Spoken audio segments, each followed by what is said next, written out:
r/AskReddit Redditors who have worked around death/burial, Watico's your best ghost story. Also make sure to like and subscribe if you enjoy. Not me, but a colleague found a dead person in a dark smoke-filled burned-out building during the mop-up of firefighting operations. As unfortunately happens sometimes, you find them by stepping on them. If they're still intact you kinda bounce off them. If they're fried, you can often crunch them up pretty bad under your heavy boot. Well, this guy stood right on a badly burned corpse's sternum. Crunch, right into the chest cavity. When he tried to pull his foot out, it got stuck on the ribs and the body came up at him. Burned up arms flailing about. Took him a few tried with what looked like a zombie stuck on his leg. He needed quite a bit of counseling, poor dude. Poor bastard. God knows how, but I hope he managed to put it behind him eventually. I worked within hospice and long-term care. The spookiest phenomenon was the man in the corner. It happens all the time for people actively dying. They see a shadowy man in the corner of their room. This is true as someone who also worked in that industry. They either always see a man in the corner, or their spouses/families who have passed. Watico's sad, really. They call out for them in their deathbed. I have a million that are more grotesque and gory than this one, but it stands out to me. I was once working at a mortuary and had to go pick up a man from the medical examiner's office. When you do that, at least where I come from, you get a receipt when they release the body to you. The receipt has all of the personal belongings that are with the deceased. When I brought the man back to the office, I opened up the body bag to make sure all the belongings were there and double-checking the receipt. When I opened up the bag, I was stunned to find this dude looked almost exactly like me. He was my age, had similar tattoos in similar spots, had the same long hair I do, even had the same style of jewelry I was wearing. It took me so off guard that I stood there in an existential crisis until the embalmer came in and was like, "Octay Spartan M00 how goes it going Oko, holy shit, that guy looks like you." OCL Watico's the only case Ioko had nightmares about. I'll be the one in the body bag with the deceased man opening me up. I don't know if it would be a good idea or a very bad idea, but there's this mini-series with Paul Rudd called Living with Yourself. I'm gonna suggest you watch it anyway. Don't look up any spoilers, just watch it. Corpses move when you cremate them. People who don't know this get spooked a lot.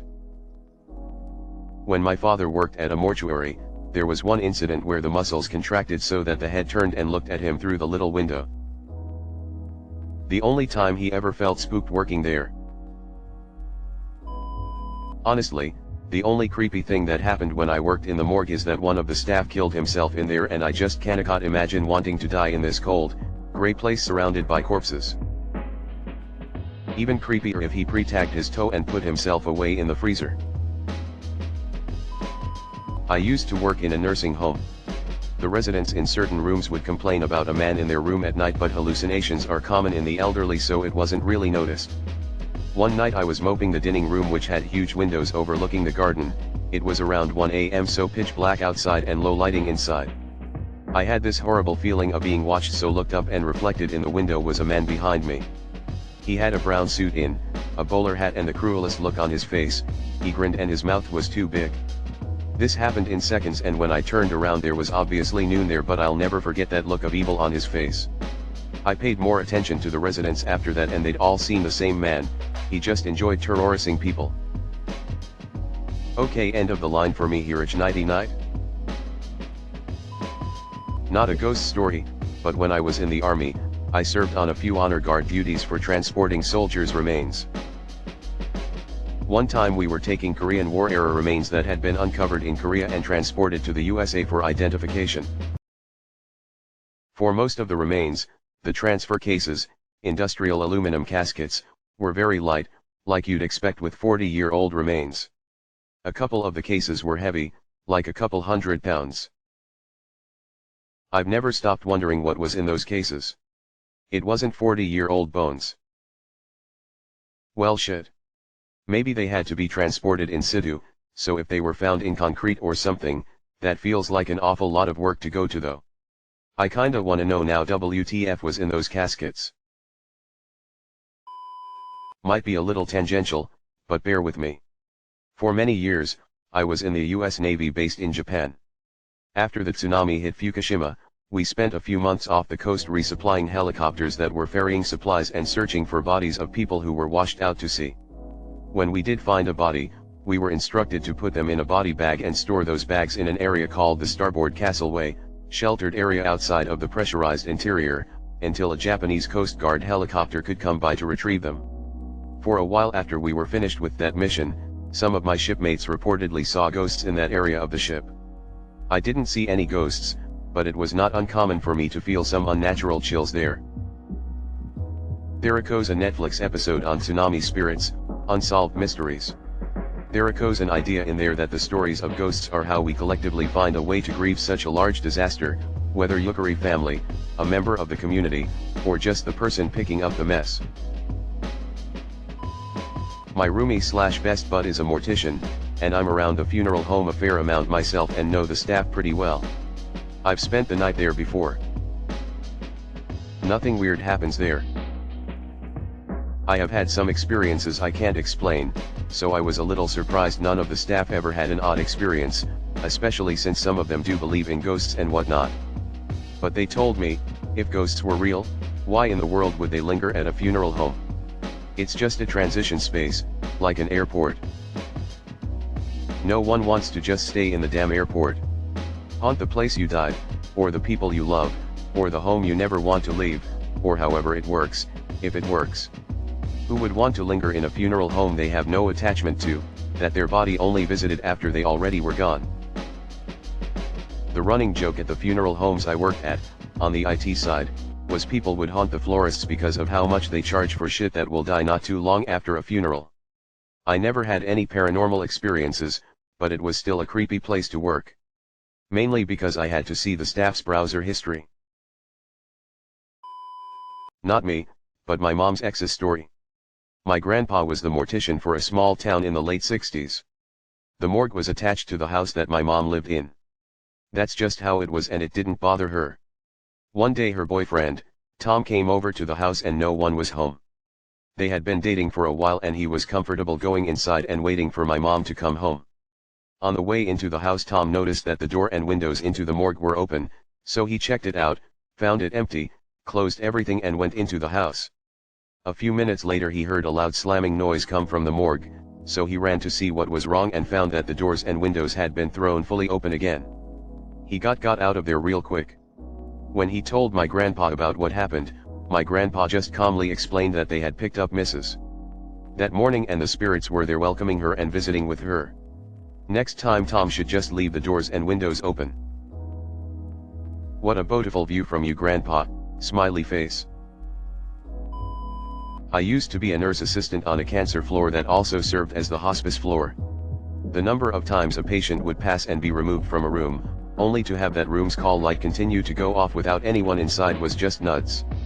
And before you say maybe the light was just damaged or moved strangely in the process of removing the body, that's the only time it would happen. Broken call lights, in any other circumstance, just wouldn't come on at all. I was doing additional care for my husband Dako's great-grandmother during the months before she died at an assisted living center. I became friends with some of the staff and they always said when there was a death the call light thing would happen in that room all night or for at least 24 hours. I'm not sure at this point if Idako's an urban legend or what, but it would also happen in rooms that had been empty for months on occasion.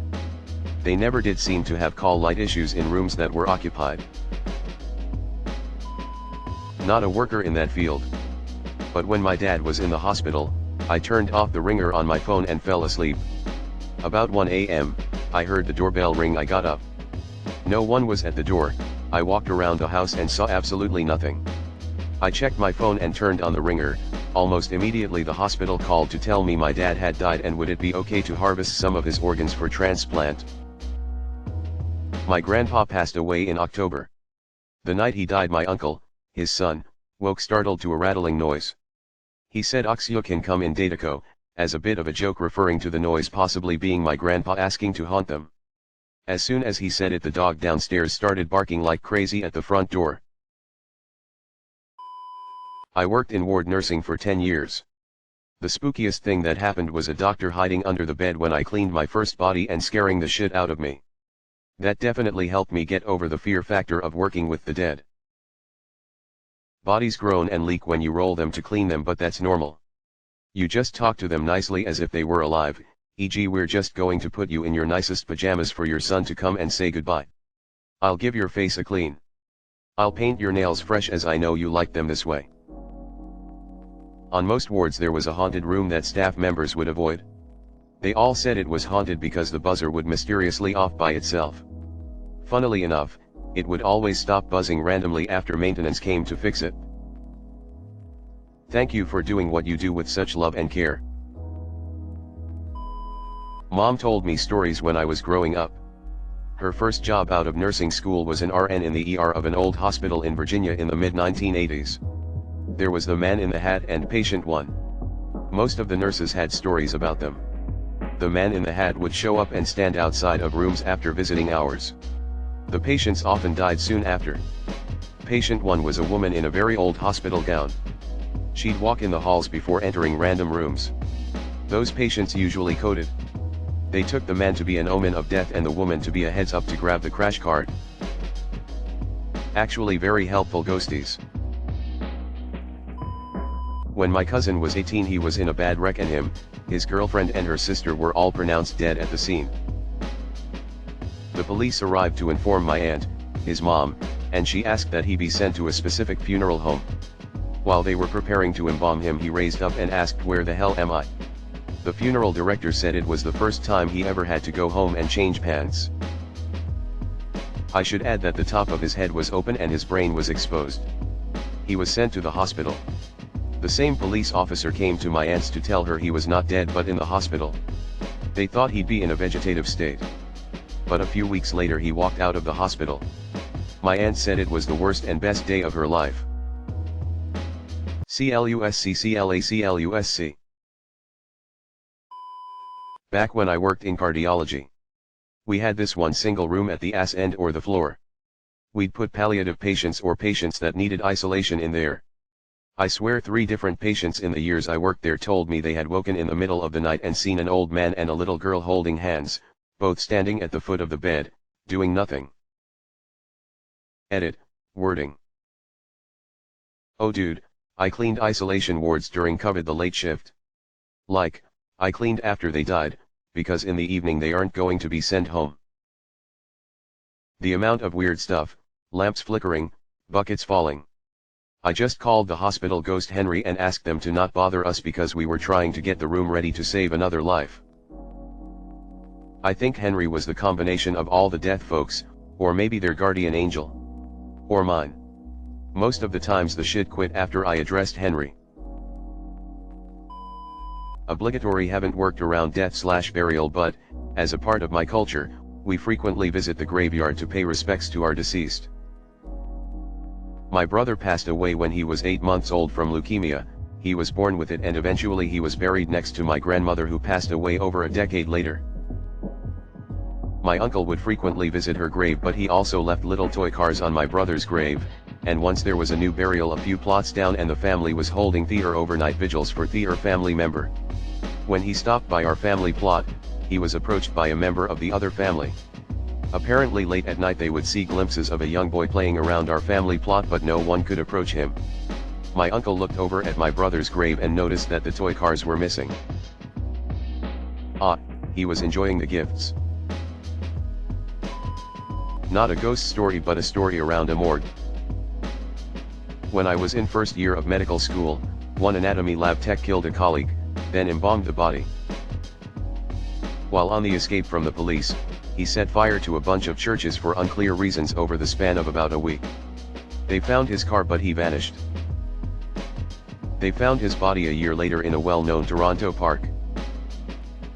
https://www.cbc.ca/news/canada/toronto-police-suspect-arson-murder-link-1.1609711 https://www.cbc.ca/news/canada/decomposing-body-hive-crime-1.1889444.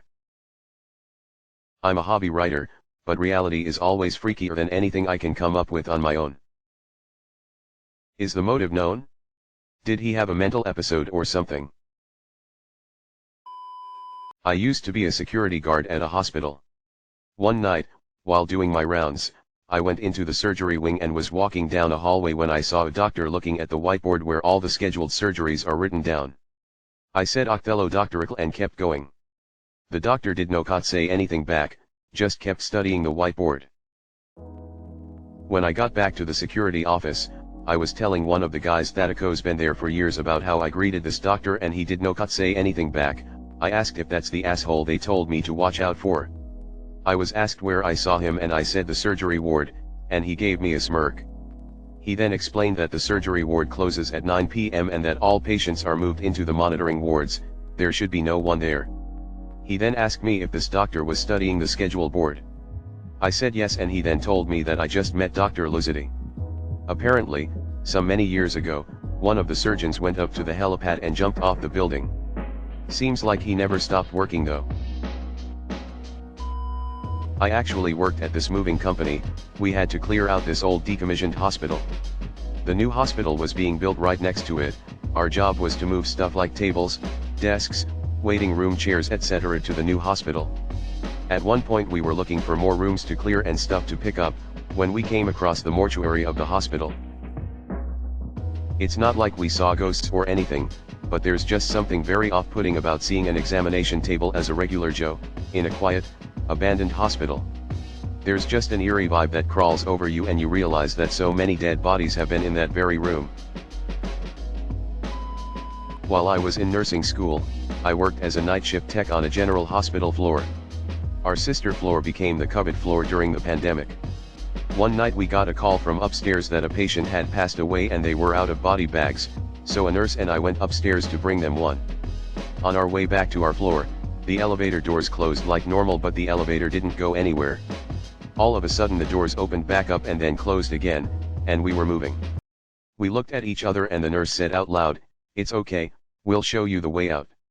Hospital windows don't open like the old days, so I guess souls have to take the elevator.